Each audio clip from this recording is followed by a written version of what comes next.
And Ohtani torches one, tosses the bat, and watches it fly. Tonight, as Schwarber lifts one to deep right field. It's number 300. Indiana deep left center field. It's back. It is gone. Fernando walks it off. Look at this.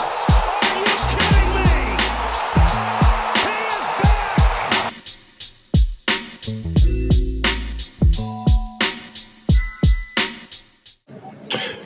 Whether it's good morning, good afternoon, or good night, welcome back to the Rubber Match Baseball Podcast. I am your host, Joshua Northcutt, and joining me today, as always, the Monday crew, Blake Flynn and Garrett Jordan. Blake, Garrett, I normally ask you how y'all are doing, but I don't want to waste any time in doing that because we got a lot to talk about. Not our normal breakdown. We're going to go with a whole June wrap-up and look ahead to July, maybe talk about some buyers or sellers possibilities, and then obviously make our rubber match picks and predictions for this week. But, gentlemen, before we start, I just wanted to send out a condolences to a former Cincinnati Red who passed away, future MLB Hall of Famer coming up within, I guess, the next few weeks. Dave Parker travestically passed away this past week. Condolences to his and his family, and it's one of those things that brings an absolute shame when you think about it, that he will not be able to be there to see himself finally go into Cooperstown, but at least he knows before he went, he is an MLB Hall of Famer. Blake, any thoughts on that? Or if not, Garrett? Yeah, I mean, I'll kind of keep it a little brief. Obviously, being 22 years old, I wasn't around to see him. I only heard stories from my father who got to see him play. And from everything I've seen, he was truly he was obviously a great Red. He was a great member of the Pirates, too. So one of the more valuable players for two NL Central teams. But, it is going to be sad that he won't get to see his name firsthand called going into the Hall of Fame. But I think, like you said, Josh, perfectly, I think we all knew it was coming after he fell short a couple times years prior, and he seems like a lock now. Unfortunately, again, bad timing as the vote, I believe, is getting ready to happen, but he knows that he'll be in there soon. Garrett, any thoughts? Yeah, kind of like Blake said, I was really too young to appreciate all that he did for the sport. I saw the tributes that the Reds made for him and the Pirates made for him. They were great videos that they flashed up on the board. And yeah, it's just sad that he won't get to see himself go into the Hall, but at least he died knowing, Yeah. 7-time All-Star, 2-time World Series champion, an NL MVP, 3 Gold Gloves, 3 Silver Sluggers, 2 batting average champions, an NL RBI leader, and also in the Reds and Pirates Hall of Fame. Well-deserved, but a little bittersweet because he won't be there. But to change things up, we're going to go ahead and just talk a little bit about the month of June and the craziness that is baseball as we head to July, and what should probably be even a little bit more crazy now that the deadline nears, the All-Star break, who's going to buy, who's going to sell. We'll start with the AL East. The Yankees currently lead the Tampa Bay Rays by 1.5 games, the Jays by 3, the Red Sox by 8, and the Orioles by 12. Blake, when looking back on the past month, what stuck out to you in the AL East? As I was putting my notes together, I think it was pretty weird to see because I don't think a lot of us expected teams like the Rays and the Blue Jays to be second and third and currently holding wild card spots. I think obviously we expected the Orioles to be back up there. The Red Sox, before they traded Devers heading into the season, signing Bregman and trading for Crochet, I think we expected them to be there. We knew the Yankees were going to be here, obviously, unless something dramatic happened and everyone got hurt or they just disbanded as a franchise for some reason.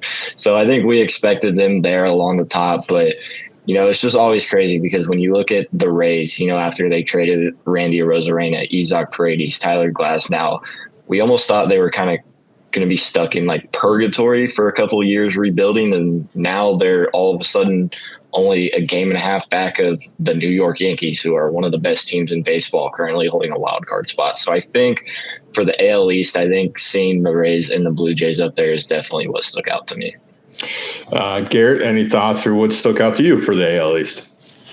Yeah, no, honestly, for me personally, this division has entirely been flipped on its head from what I thought it was going to be. I expected the Yankees to compete in the division, but at the beginning of the season, I thought it was going to be the Red Sox and the Orioles competing for the lead in the division. And those two teams are currently at the bottom of the division. And the Blue Jays and the Rays are, I think, 2.5, 3.5 back of the Yankees right now, respectively. And I think, like Blake was saying, I don't think a lot of people saw this coming for the Rays.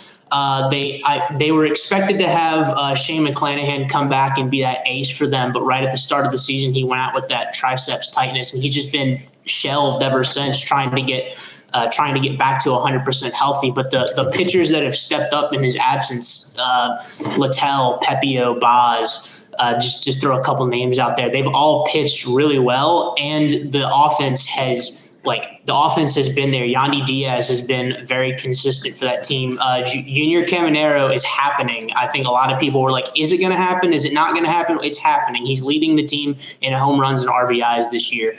So the Rays have been a very exciting and fun team to watch this year. And the Jays, I think, kind of similar to the Rays, where it's like a lot of people were like, they got Santander in the offseason, but then he wasn't living up to expectations, and Vladdy kind of had a slow start to the season. But even through all that news and noise, the Jays have just kind of quietly and consistently been one of the better teams in the AL this season, and that's why they find themselves in a wild card spot. Yeah, the players that I just pointed out, you mentioned, Garrett, Yandy Diaz hit 400 in the month of June. You want to talk about hitting 400 in the month of June. And then not something I've noticed, because all the hype and all the talk about catching on the offensive side has been Kyle Raleigh. Very well deserved. Alejandro Kirk, 349, 391, 547 slash line on the month. 4 home runs, 17 RBIs. The little short fella that makes fat guys like me proud. I love the guy. Just continues the rake. The Rays had the second best record in all of baseball in the month of June, which is wild to think, 17-9. And they're doing it, you mentioned, without the ace, but also Taj Bradley has been horrendous. 1-2 on the year, 5.72 ERA, 25 strikeouts and 11 walks. They're about 28 innings pitched. Not a great month, one that he's definitely going to need to put behind him. But it's just crazy to think that the Rays were able to do all that and, again, have the second best record. But that's just what they do every year. They're the definition of beauty in small ball and their scouting department and everything. And if you're a small market team, how you're not going out there and finding a scout who has busted his rear end and worked his way up through that team to come over and be your GM or be one of your top scouts is beyond me. It's insane how talented and how good the Rays are every year. The Yankees are the Yankees. They went 13-13 on the month, but shout out to Max Fried, 1.91 ERA, nasty stuff. And then the Red Sox, 13-12. Walker Buehler, nightmare situation that has been that signing 1-3, 11.07 ERA on the month, 17 walks, 17 strikeouts. Not great stuff there. But if I had to ask you guys very quickly, if we're going to talk a month from now, which one of these teams should be an absolute buyer and maybe which team should be a seller, which way would you lean? Starting with you, Blake. I think we've seen a lot of things from the Rays just with how much talent they have that could be extended into other organizations. I think obviously I would lean more buying them. The more interesting thing is the Blue Jays, because forever we've heard talks about, are they going to trade Vladdy? He just signed an extension, so he's staying there for the foreseeable future. Then it turned to Bo Bichette, because we've seen in the past that the Bo Bichette, George Springer, Vladdy kind of ideal that Toronto was building on hasn't really worked out. And now all of a sudden, finally, it's looking like it's becoming a success. So I think both of those teams will remain buyers. I could look at, I know we didn't really talk about them that much, but the Red Sox, I think, are leaning more towards selling. And then obviously the Orioles, it's going to be, are they going to blow it up completely or just blow it up marginally?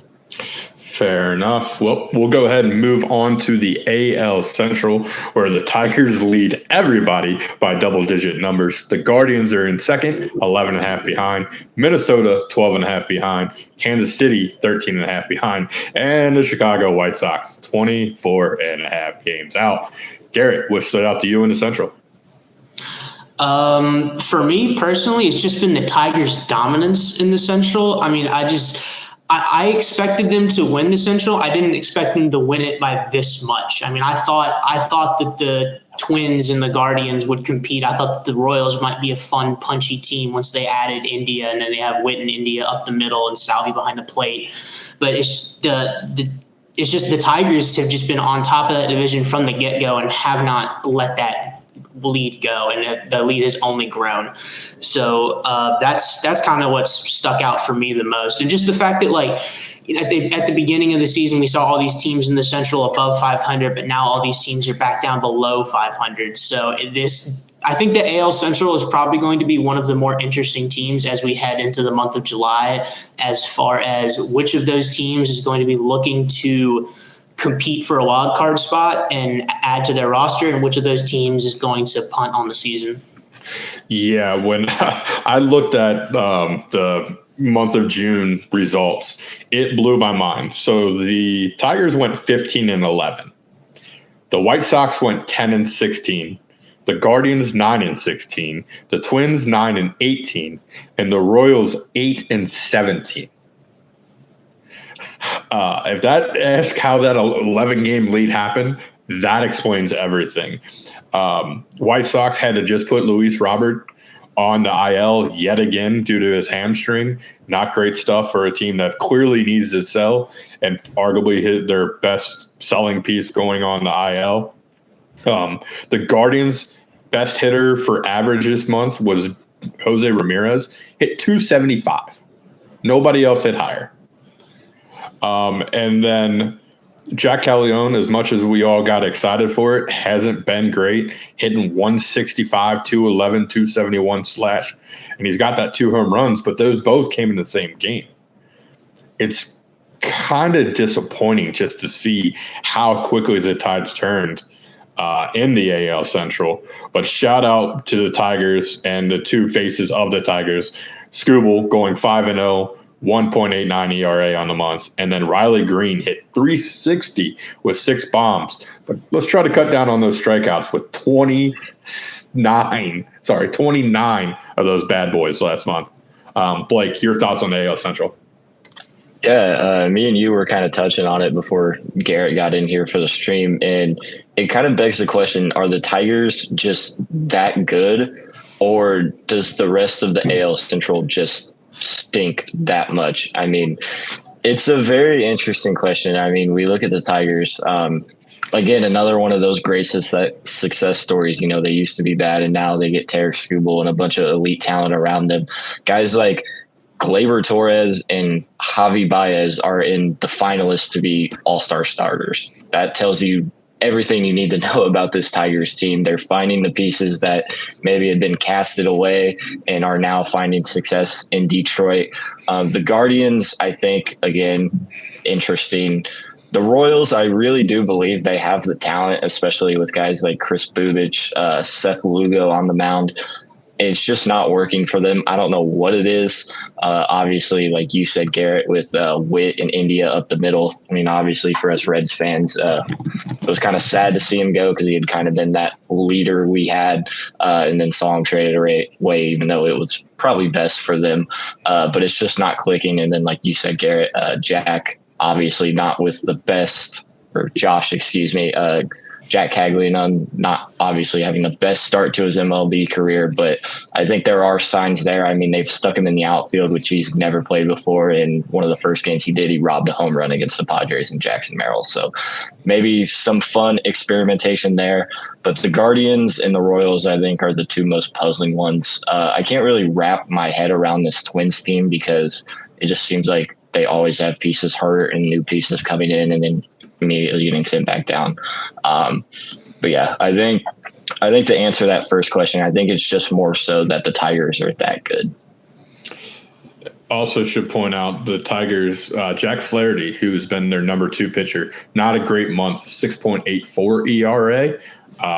That's scary to think about if he gets things going, how good these Tigers could really be. Garrett, I'll ask you the same thing I asked Blake beforehand. Buyer-seller situation in the AL Central, since it is wide open. What is your lean going into July? So in my notes, I literally have, I don't know what the hell is going to happen in the NL Central because like you said, I mean, the Tigers have been the dominant. They're obviously going to be buyers at this deadline because they have this window. I was looking up today, they only have Skubal through 2026. They have 2 more years of Skubal, and they are absolutely going to try to make something happen in that window, in this like small 2-year window that they have with him. All of the rest of the teams, I genuinely just don't know. Like you said at the beginning of this segment, it's just like all these teams in the month of June are trending in the wrong direction. It looks like they're all leaning towards selling, but then you look at the wild card standings and they're all within 5 games of the wild card at the end of June. So they could very well be buyers. They could very well be sellers. I just genuinely do not know. If I had to go like gut instinct, I would say obviously the White Sox will sell what little they have. I don't know how much you're going to get for Robert because but before going on the IL, he really wasn't having a very good season. I think he even said it himself in an interview that he kind of shot his chances at being a really high value trade piece this at this deadline. So outside of the White Sox, maybe the Royals, just because they've been really struggling in the month of June. Maikel Garcia is having a really good year. I don't know if they'd be open to maybe moving him and getting some more prospects in return. But outside of that, man, I could absolutely see Minnesota and especially Cleveland both saying like, yeah, we're still in this. We can go after a couple pieces. So like I said, I'll have to wait and see how the first couple weeks of July play out for me to make like a really concrete decision there. Yeah, Adrian Hauser is a guy to keep an eye on for the White Sox. Has had a very, very good year. 3-2, 1.9 ERA, 31 Ks, 1.17 WHIP. Knowing our luck, he'll reunite with the Milwaukee Brewers and just keep that going. But we'll go ahead and move on to the AL West. And even though I'm bouncing around and I was going to start this, I feel like it's only right to ask Mr. AL West himself. Garrett, what did you think when you looked at the standings outside? Well, the Astros are way ahead, and by way ahead, 6.5 on the Mariners, 8.5 on the Angels, 9 on the Rangers, and 17 on the Athletics. Not happy. That'd be one way to phrase things. I thought this was going to be the year that the Astros were finally, out of the playoff picture. And once again, they proved that they're inevitable and they will keep coming no matter what.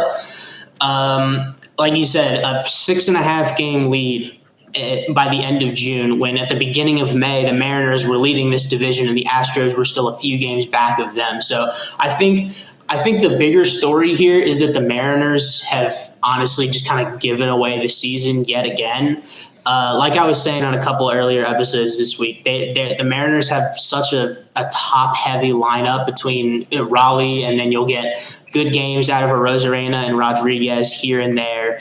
I said earlier that Rowdy was kind of fun, but they just DFA'd him.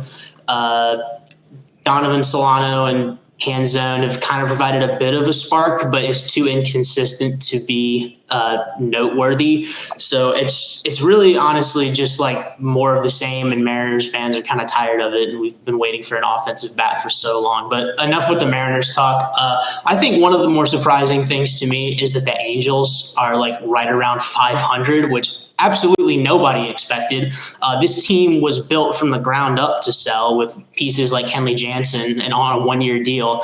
But now that they're sitting here, and let me check the standings really quick. I believe they are They are currently 2 games out of a wild card spot. So I think if you're an Angels fan looking at that, and then you look at the roster and it's like it's built to sell, but how can you sell when you're so close to being in a postseason spot?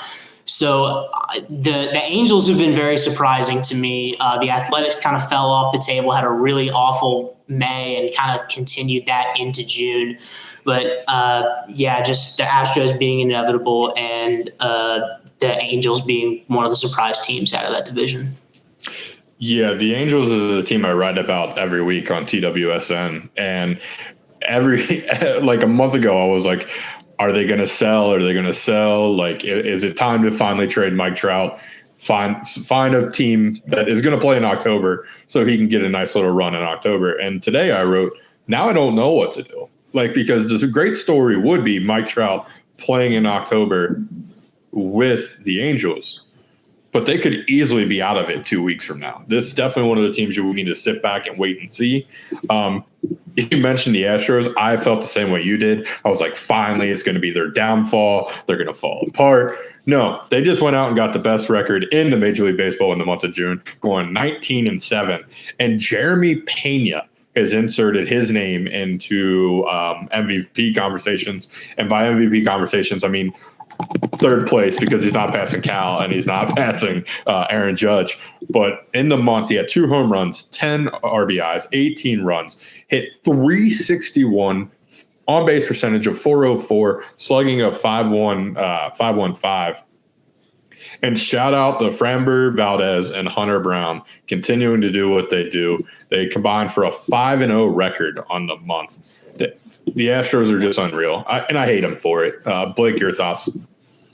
Yeah, I'll go ahead and complete the trifecta here of us believing that the Astros dynasty had finally fell apart heading into the season. And once again, being proven wrong.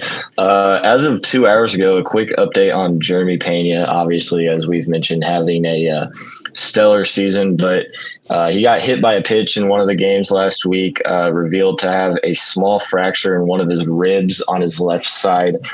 So he will be going to the 10-day IL here soon. So sucks to see that for someone who was having a really great breakout season. Astro fans have kind of been waiting for that breakout season from Pena. But let's look back into the rest. Obviously, I'm a huge athletics guy, and obviously, like you said, 2 terrible months in May and June, so that vision's kind of dead. But I'm very much so on the Angels bandwagon. Christian Moore was a guy that I believe should have 100% started the season in the majors. I thought he was ready.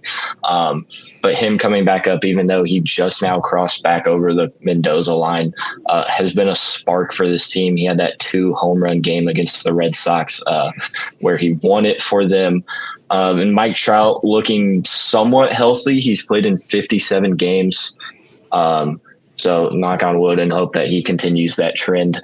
Has faced a little time here and there, but I think you're just going to see that because of his injury history and his old age. But when it comes back to the Astros, yeah, they just always find a way to do it. Obviously, losing Bregman was huge for them. Then they went out and signed Christian Walker, batting .213 on the year. So obviously not the stellar addition that they paid $60 million for that they would like to see. But I know Walker's a guy who can somewhat turn it around pretty easily. He's proven that in Arizona after backing up Goldschmidt once he finally got the chance to be the everyday first baseman. The Mariners, I believe, like you said, Garrett, I know it's a little heartbreaking to you, but this was kind of their division to lose heading into the year. And so far they've done that. I truly believe in Cal Raleigh, and whenever you get those good spurts from Arozarena and Rodriguez, that they can turn it around. I mean, they have a really great pitching core, especially at the starting rotation. The Rangers are a team that I think is really interesting because all over my timeline right now, I see everyone saying investigate 2023 because they were world champions. And now all of a sudden they're bad, 41-43, 9 games back. But again, still hanging in there, only a game and a half back of the Mariners and a half a game back of the Angels. So they are still there. I think the AL West is one of the more interesting divisions in the entire league. But I think this is going to be a death race between the Astros and the Mariners come October. Yeah, just to pile on real fast about the Mariners. Sorry, Garrett. 3 of their starting pitchers had an ERA above 4 on the month, and their best pitcher was Wu. That's not what you can have happen when you're the Mariners. And the lineup question is just one that's still left to be seen. I think it was maybe about 2-3 weeks ago, Garrett brought up the resurgence of Jacob deGrom. It continued all month. He went 4-0 with a 1.41 ERA. So congrats to the 37-year-old going out there still throwing like he's the ace of the Mets. And one stat and player to mention for the Angels as well, Joe Adell. You want to talk about finding some life. Once arguably the number 1 prospect in all of baseball, had 11 home runs, 19 RBIs, and a slash line of 293, 375, 663. Pretty darn good stuff, if you ask me, for a guy who finally looks to be finding it. And I think that's the team I'm most looking forward to seeing. Because personally, if I'm the Angels, every year you talk about selling off. Now, this year I'm buying. I'm going to go out there and I'm going to try to add maybe an arm, take a chance on somebody like a Sandy Alcantara, or maybe even Adrian Hauser. I think the lineup's okay. I'll ask you, Blake, your opinion on that. Angels lineup, yes, no, look to add something, or? I think as it stands now, it's all right. I think obviously there's a little more to be desired. I mean, they have some really good pieces. Logan O'Hoppe, Zach Neto has been playing really good for them. Mike Trout, when he is healthy, can be good. And then Christian Moore coming back. But yeah, they've always been labeled as sellers. 2 guys, specifically the past couple seasons, Tyler Anderson and Taylor Ward have been names that have always been floating around the rumor mill. But I think I'm in agreement with both of you. How could you sell when you're right there knocking at the door? Again, only 8.5 games back and 2 games back of the last wild card spot, which is occupied by the Mariners. So I think this is really a tough situation for the Angels to be in, but I would like to see them buy more than they sell. But again, you never know what happens. The deadline's towards the end of the month. But if I were the Angels, I would lean more towards buying. Yeah, and that's one thing I want to give a shout out. We all, the 3 of us and everybody in baseball, bashes Rob Manfred a lot. But adding that extra wild card spot has been very awesome to see, because we see more buyers than sellers. And it gets that borderline team that could get hot, as you mentioned, Blake. I mean, nobody's going to want to play the Rangers come October if they get in.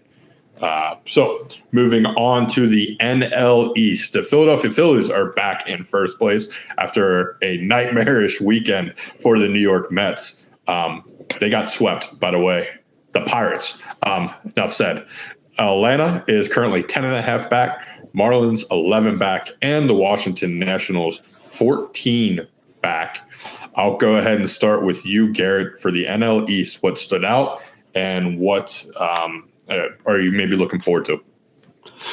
I think for me, it's been the Mets kind of in this downward spiral. I mean, I remember looking back at the standings sometime in May and seeing that they were, I think, up like 7 games in the division, and to see them at the end of June now fighting with the Phillies for that lead, I think it's just a testament to the Phillies being able to hang in there and claw their way back.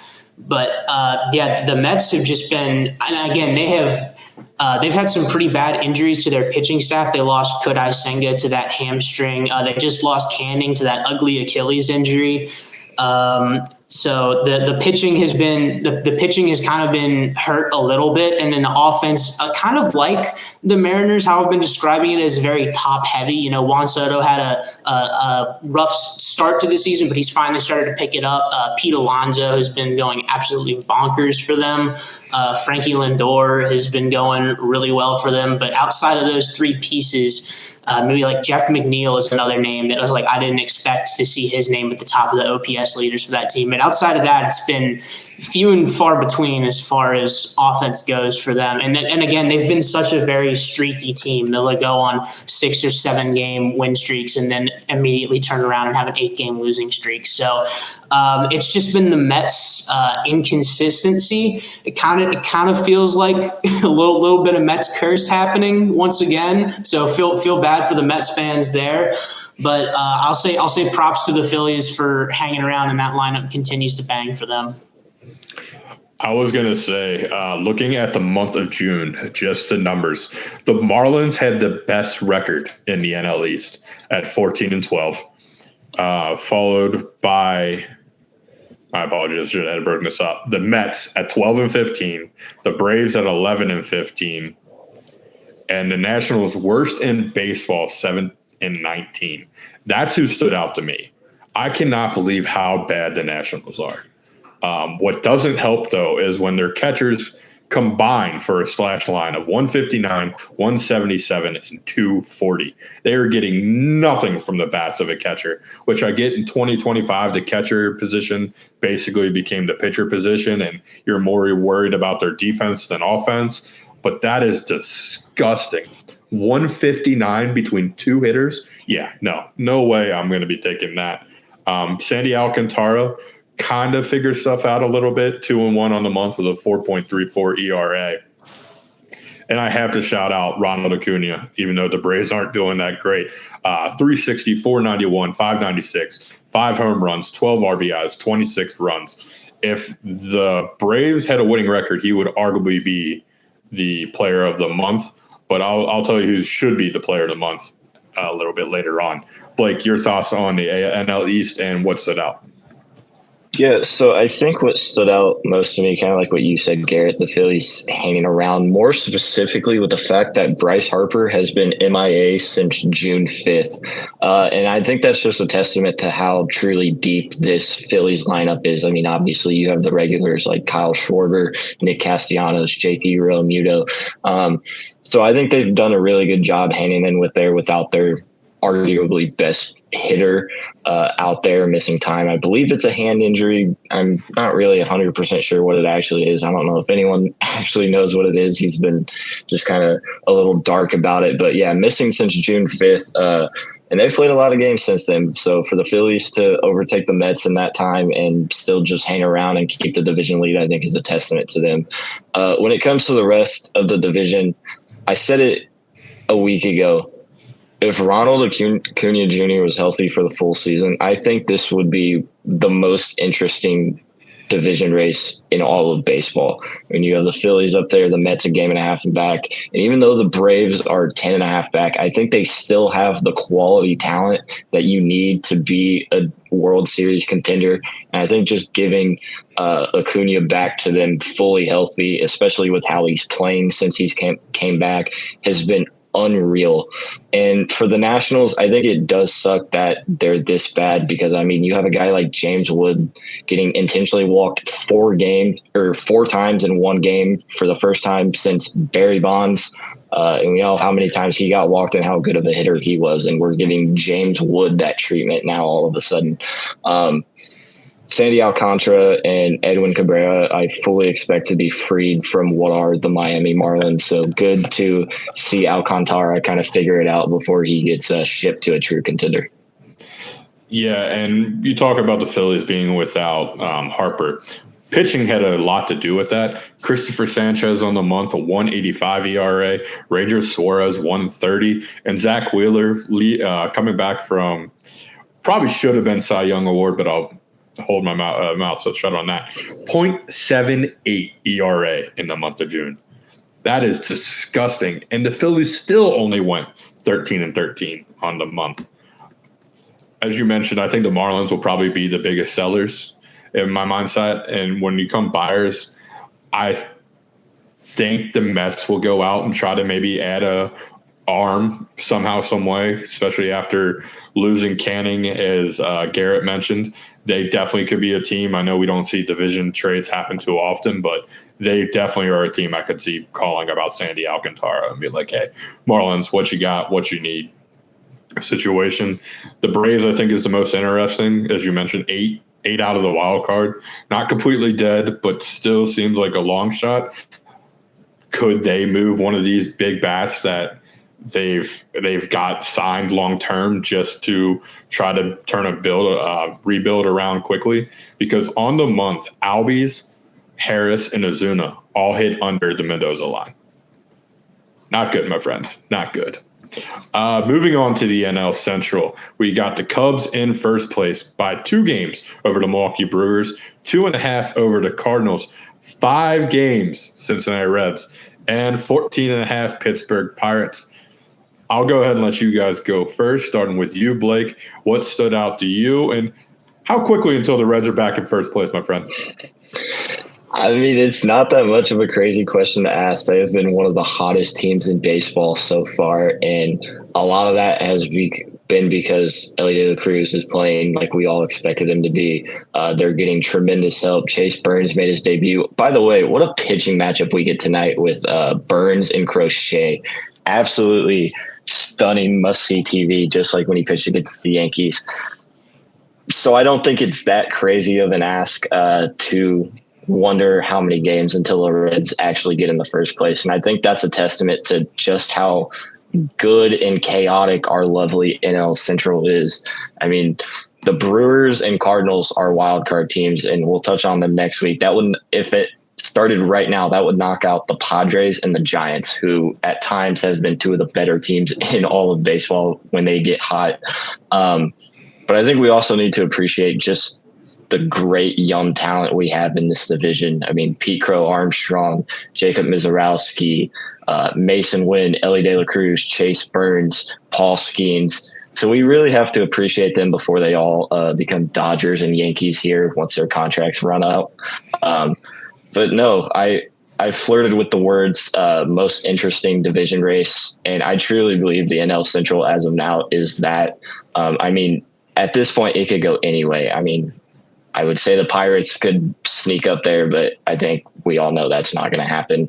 No matter how well Paul Skeens pitched, that lineup is just terrible. But even for a team like the Reds, who started off strong and then fell into a hole and then all of a sudden are coming back, it's very possible to see them not only in the playoffs come October, but also leading the division.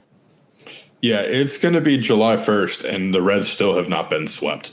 That still blows my mind, and I think that's the craziest stat I've heard all year, because we joked about it, and it's like, no, I'm sure they got swept at least once or twice. No, they find a way at least to win 1 game in a series, and that's how they are in this situation.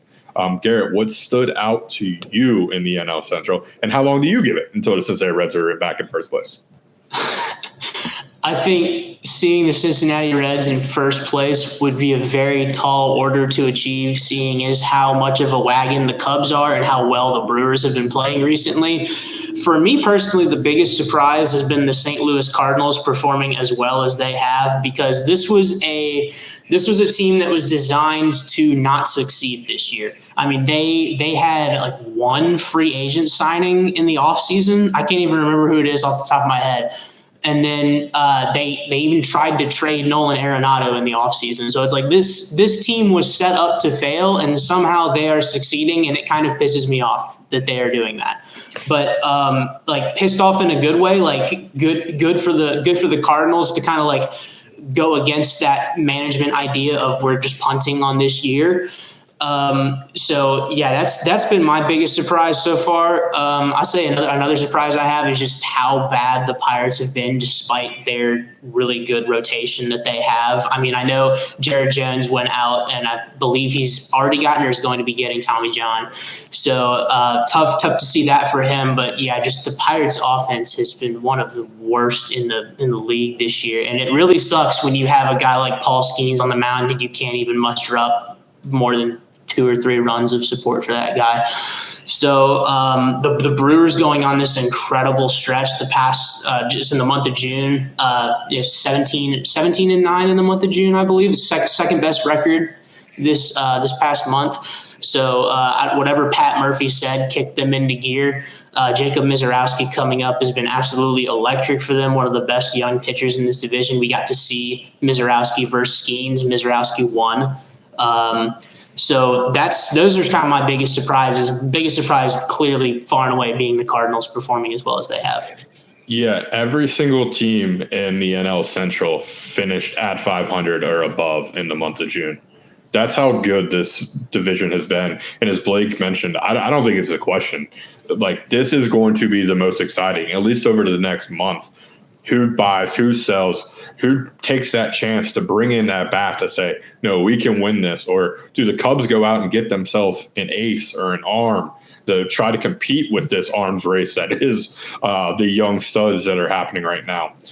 Pitcher we haven't mentioned really all month, Quinn Priester for the Brewers, went 4-0 on the month, 1.98 ERA. Obviously, the rookie sensation up there has been getting all the notice, but Quinn had a really, really, really good month. And you mentioned the Pirates' bad hitting. Well, it starts with their leader, O'Neal Cruz, hit 169. Not great, my friend. Not great. Garrett, I'll ask you, buyer seller situation. Do you see anybody saying, you know what? But I should ask you this. You said the Cardinals obviously have been a team that there's still talks that could trade Arenado by the July 31st deadline. Do you see the Cardinals doing that, or do maybe change plans if they somehow take the lead and they become the leader of the Central? God, wouldn't that be the storyline of the century?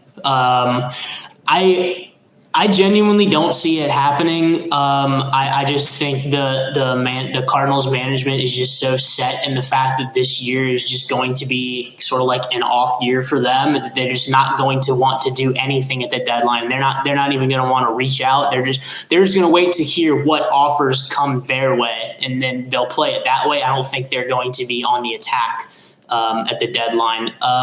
The Cubs, on the other hand, absolutely will be because they have 1 year of Kyle Tucker, and they're not going to waste that 1 year of Kyle Tucker, like everyone says, before he goes and signs with the Dodgers. So obviously that injury to Justin Steele at the beginning of the season kind of took that arm out of their rotation. So they're looking for an arm. I would not be surprised if they give the Marlins a call and ask about Sandy, because I think Sandy could be a good fit on that team. And then as far as sellers go, I mean, obviously I think the Pirates are probably going to be as big as sellers as they can be. Obviously they don't have very many offensive pieces that are that appealing. IKF has been pretty good defensively, so maybe if a team is in need of a defensive third baseman, I've heard rumors that maybe the Yankees are looking at bringing him back to plug him in there and move Jazz back over to second. But like David Bednar has been a really solid closer for them, and he's on either the final year or he's got 1 year left of control. So I could see him being a piece that gets moved. Tommy Pham, we all know, is going to get moved. It's the Tommy Pham sweepstakes. Where will he be playing come August 1st? I even saw maybe they think about moving. Do you think they might move Kutch? Because he's just on a 1 year deal and he's been playing decently well for them, been one of the more consistent bats in that offense, but I feel like he's been a Pirate all my life. So I don't know if they move him or not. But I'm going to say that would be up to McCutchen, whether he wants to get moved or not. I think that's a conversation you sit down and you're like, how close do you think you are to retirement? Do you want us to give you a chance to make a deep run? Blake, what's your thoughts on McCutchen possibly getting moved? Yeah, I think it's very interesting because Pirates fans obviously hated it when he left the first time. And now that I think he's almost at least at the minimum a year or two away from calling it a career, I don't know if I could see the Pirates moving him unless you said, Josh, like it's up to him. If McCutchen wants out, then yeah, they'll grant it. But if it's completely up to the Pirates, I don't know that they'll actually move McCutchen. I mean, I think they have enough pieces there already that maybe, like you said, Garrett could get some interesting values. I mean, obviously, O'Neal Cruz hasn't had the greatest of seasons, but I'm sure there's at least a team out there that would take a flyer on him. Same thing with Ke'Bryan Hayes. But in terms of McCutchen, I think pretty much like you said, Josh, it's going to be up to him. If it's up to the Pirates, I think they kind of just let him stay in his career where he started it. I also just have to add this when finalizing this division. Paul Skeens on the month, 5 games, 0-2 record, 2.05 ERA, 33 strikeouts, 11 walks, .88 whip, holding his batting average to 1.52. I've never seen this before. Those numbers literally scream 6-0 on the month, 5-0, 4-1. Maybe he had one bad start. It is an absolute shame and travesty, and I don't even like the Pirates. I can't even imagine being a fan of them. But that is just brutal. And now moving on to the last division, it will be the NL West. The Dodgers have now gained on everybody. 7 games up on the Padres, 7.5 on the Giants, 11 on the Diamondbacks, and 33.5 games back Colorado Rockies. I'm going to start with this question, Blake. Do the Rockies finish with more wins, or do the Rockies finish further behind the Dodgers by season's end? I think, first of all, at least we should add on to the question, does Ryan McMahon even make it to the trade deadline? I think that's a very interesting name to watch. I don't know. They're so historically bad that it's almost like baffling to me. I think they're going to lose a lot more steam. So I think they're going to fall way back with the Dodgers. And then Garrett, your quick thoughts on that. Yeah, look, the reality is this. The Dodgers are the best team in the NL. The Rockies are the worst team in the NL. We've played 3 full months of baseball, and the Rockies are still looking for their 20th win on the season. That is bad. That is bad. That's really bad. That is insane. Like, how do you?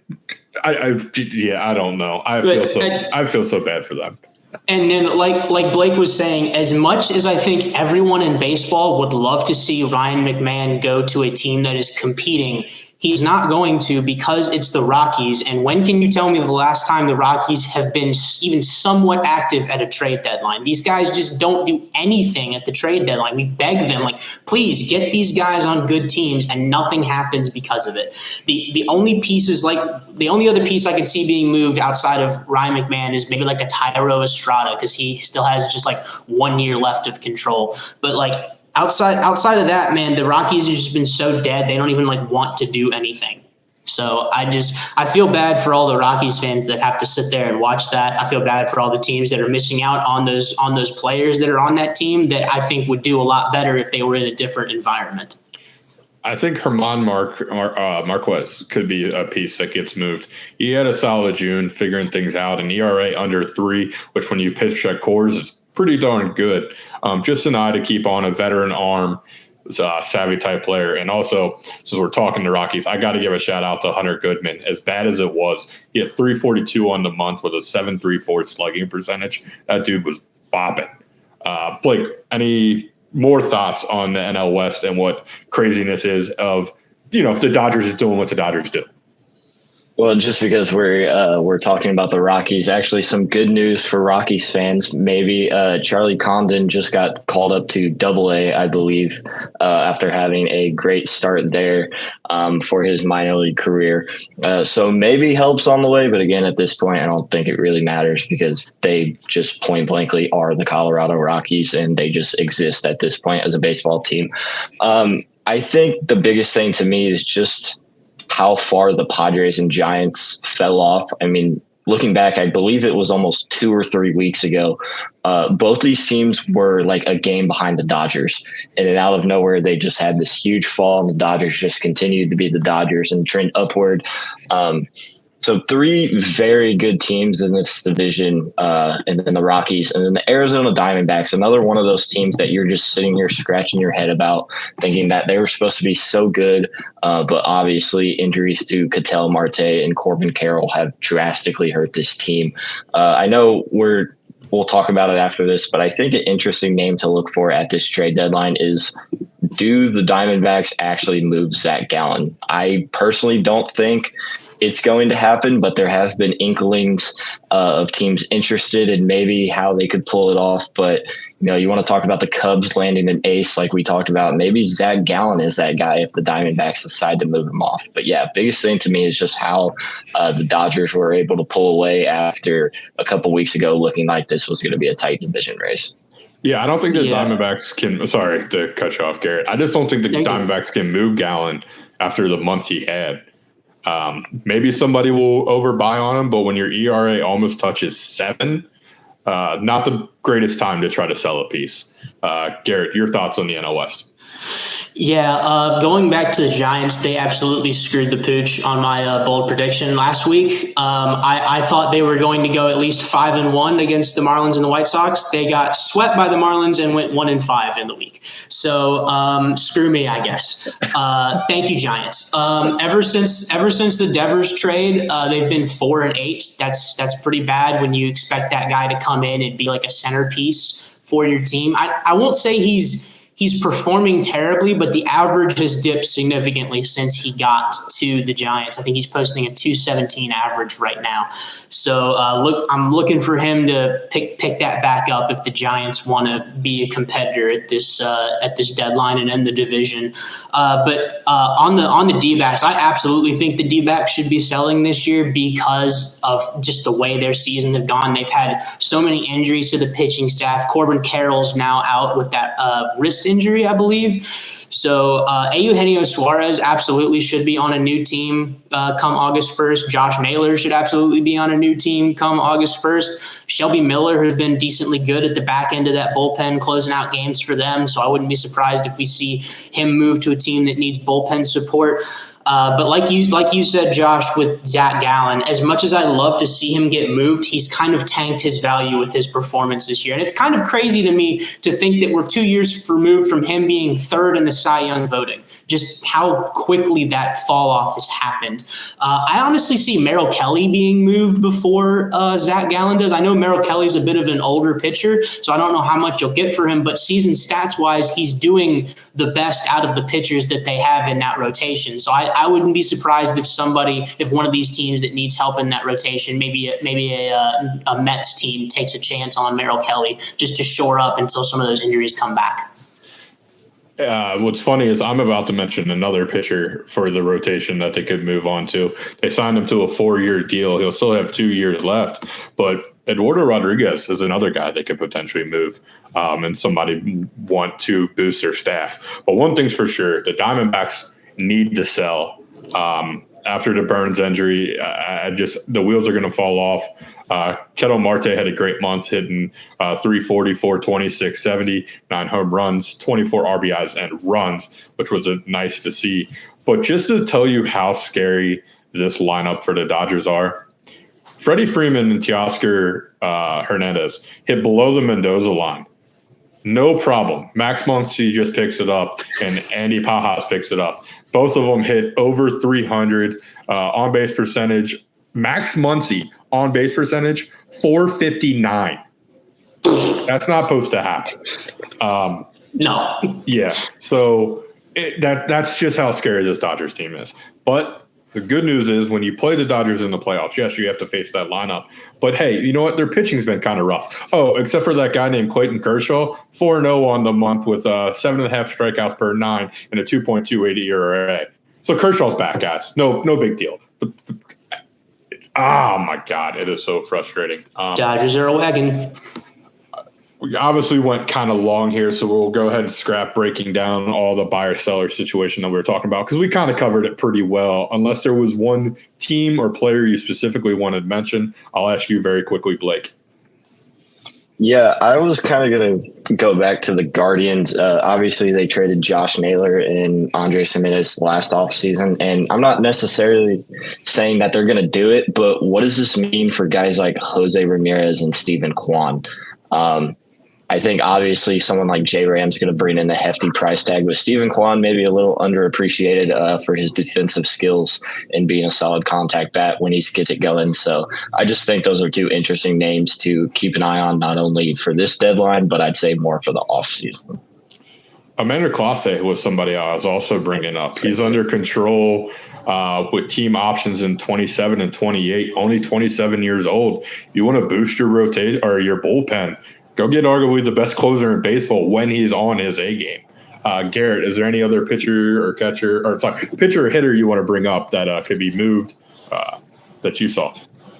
Yeah, so I'll go back to the AL East and talk about the Orioles because we didn't really talk about some of their pieces that they have available and who they could move. I know they played decently well in the month of June, but I need to see if they're going to continue that pace through the month of July. Obviously, they've had some injuries. Adley going on the IL for the first time in his career, their backup catcher with that collision with Jazz. So it'll be interesting to see how the early months of July goes for those Orioles. But as far as like people I could absolutely see being moved, Ryan O'Hearn should be on another team come this deadline.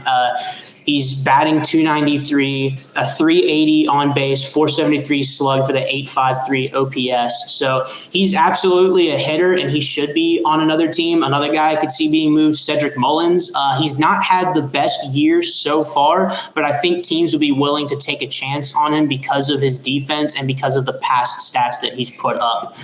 Ramon Laureano as well, another hitter that I could see being moved. Maybe you could see like a Zach Eflin being moved, maybe a Gregory Soto out of the pen, but again, it'll depend on how the Orioles perform. But I do think, based on everything that's happened this season, the Orioles should regroup to make another push for next season. Yeah, the only thing about Ryan O'Hearn and Mullins, they did have nightmarish, which is pretty impressive when you mention O'Hearn's stats. O'Hearn only hit 197 in June, and Mullins hit 153. They combined for 33 strikeouts. Not great. And yet the Orioles still went 15-11, a lot thanks to Gunnar Henderson finally being healthy. We're going to hold off on the pick'ems. This, I feel like, covered enough of the June. Maybe we'll go ahead and put a TikTok out there of who our picks are, make that pretty simple. But one last time, Blake and Garrett, obviously, thanks for joining us. If you're watching on YouTube, like, subscribe, and drop your picks in the comments below. We'd love to hear from you on them. Let us know who should be a buyer and who should be a seller. I prefer just to listen. Find us on Amazon Music, Apple Podcasts, and Spotify, powered by RSS.com. Be sure to follow at CX Pod Network on Facebook, Instagram, TikTok, and Twitter X to stay connected. And finally, check out more of our great shows on the CX Podcast Network. We've got so many things, everything you want covered. We're about to start an NFL show tomorrow night. So if there's a sport, trust me, we're covering it. They just went over conversations in basketball about the NBA draft. Obviously, baseball, we went really long today covering this. The North Benchwarmers podcast just had an interview with Rick Boring. We're trying to get another interview set up, hopefully this week. There's plenty. And there's more college football also to come as well, so it's going to be crazy. So, and, of course, if you want to keep hearing us, we will be here on Tuesdays and Fridays via YouTube. You get early access on Mondays and Thursday nights on Amazon, Apple Podcasts, and Spotify. So for Blake, Garrett, and myself, thank you for listening, and have a great week enjoying the ball games, folks. Peace.